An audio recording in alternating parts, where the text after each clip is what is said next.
জীবনের চরম সত্য কি? আমরা জন্মাই, বেড়ে উঠি, স্বপ্ন দেখি, সংগ্রাম করি, কিন্তু এই সব কিছুর শেষ কোথায়? এক অনিবার্য সত্য আমাদের প্রত্যেকের জন্য অপেক্ষা করছে। সেই সত্যের নাম মৃত্যু। মৃত্যু মানে কি সবকিছুর শেষ, নাকি এক নতুন জীবনের শুরু? ইসলাম এই মৃত্যুকে কিভাবে দেখে?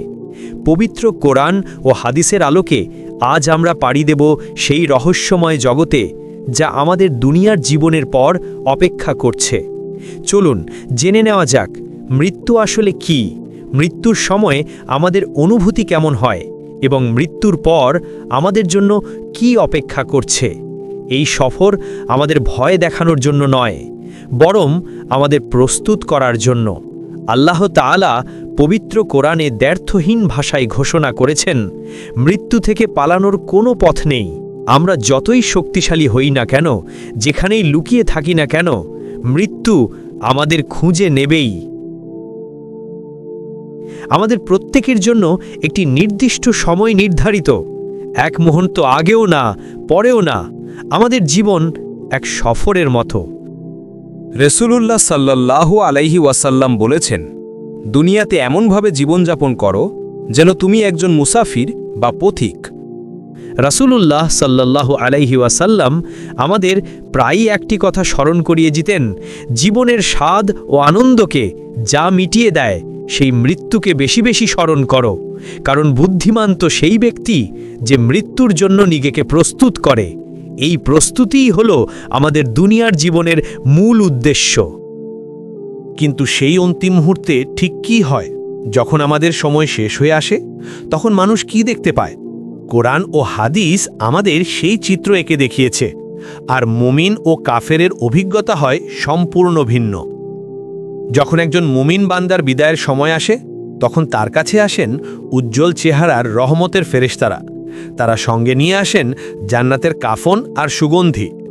মালাকুল মাউত বা মৃত্যুর ফেরেশতা তার মাথার কাছে এসে অত্যন্ত নরম সুরে বলেন, হে প্রশান্ত আত্মা, আল্লাহর ক্ষমা ও সন্তুষ্টির দিকে বেরিয়ে এসো। তখন আত্মার শরীর থেকে এতটাই সহজে বেরিয়ে আসে যেমন কলসির মুখ থেকে পানির ফোঁটা গড়িয়ে পড়ে। এর ঠিক বিপরীতে যখন কোনো অবিশ্বাসী বা পাপী ব্যক্তির মৃত্যুর সময় হয়, তখন তার কাছে আসেন কালো ও ভয়ঙ্কর চেহারার আযাবের ফেরেশতারা। তারা কঠোর স্বরে বলে, হে অপবিত্র আত্মা, আল্লাহর গজব ও ক্রোধের দিকে বেরিয়ে আয়। তখন আত্মা ভয়ে শরীরের ভিতর ছোটাছুটি করতে থাকে। ফেরেশতারা অত্যন্ত কষ্ট দিয়ে সেই আত্মাকে বের করে আনেন, যেমন ভেজা পশমের ভেতর থেকে কাঁটাযুক্ত ডাল টেনে বের করা হয়। মৃত্যুর যন্ত্রণা এতটাই যন্ত্রণার যে স্বয়ং আমাদের প্রিয় নবী হযরত মুহাম্মদ সাল্লাল্লাহু আলাইহি ওয়াসাল্লামেরও কষ্ট হয়েছিল। তিনি বলছিলেন, লা ইলাহা ইল্লাল্লাহ, নিশ্চয়ই মৃত্যুর রয়েছে কঠিন যন্ত্রণা। এটি আমাদের জন্য এক বিরাট শিক্ষা। তবে এই কঠিন যাত্রার শেষেও রয়েছে আশার আলো। ইসলামে কিছু লক্ষণকে উত্তম মৃত্যুর চিহ্ন বা হুসনুল খাতিমা বলা হয়, যা একজন মুমিনের জন্য আল্লাহর পক্ষ থেকে সুসংবাদ। কালেমা পাঠ, যার জীবনের শেষ কথা হবে লা ইলাহা ইল্লাল্লাহ, সে জান্নাতে প্রবেশ করবে। কপালে ঘাম, হাদিসে এসেছে মুমিনের মৃত্যু হয় কপালে ঘাম নিয়ে। জুমার দিন বা রাতে মৃত্যু, যে মুসলিম জুমার দিন বা রাতে মারা যায়, আল্লাহ তাকে কবরের আযাব থেকে রক্ষা করেন।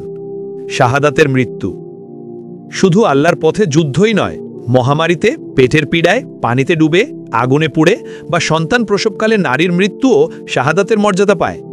নেক কাজরত অবস্থায় মৃত্যু, নামাজ, রোজা বা কোনো ভালো কাজ করা অবস্থায় মৃত্যুবরণ করাও সৌভাগ্যের লক্ষণ।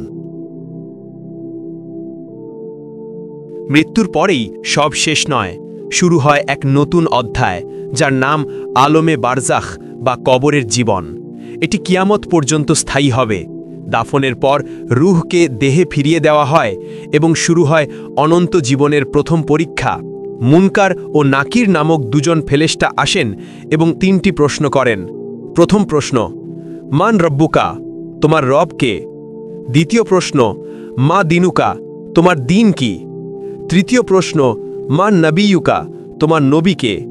একজন ঈমানদার ব্যক্তি আত্মবিশ্বাসের সাথে উত্তর দেবে, আমার রব আল্লাহ, আমার দিন ইসলাম এবং আমার নবী মুহাম্মদ সাল্লাল্লাহু আলাইহি ওয়াসাল্লাম।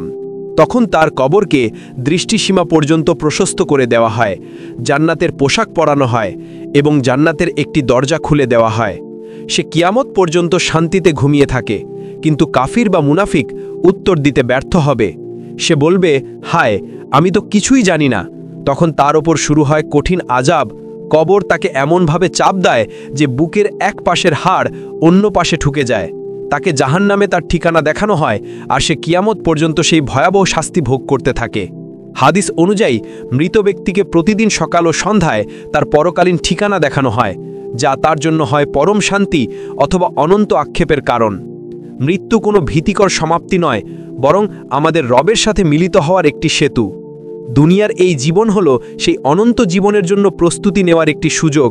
আমাদের প্রতিটি নিঃশ্বাস, প্রতিটি কাজ, প্রতিটি চিন্তাই আমাদের পরকালের পুঁজি।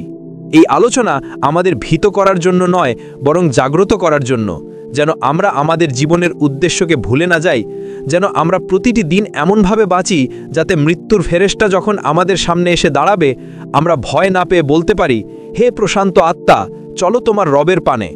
আল্লাহ আমাদের সবাইকে সঠিক পথে চলার এবং উত্তম মৃত্যুর জন্য প্রস্তুতি নেওয়ার তৌফিক দান করুন।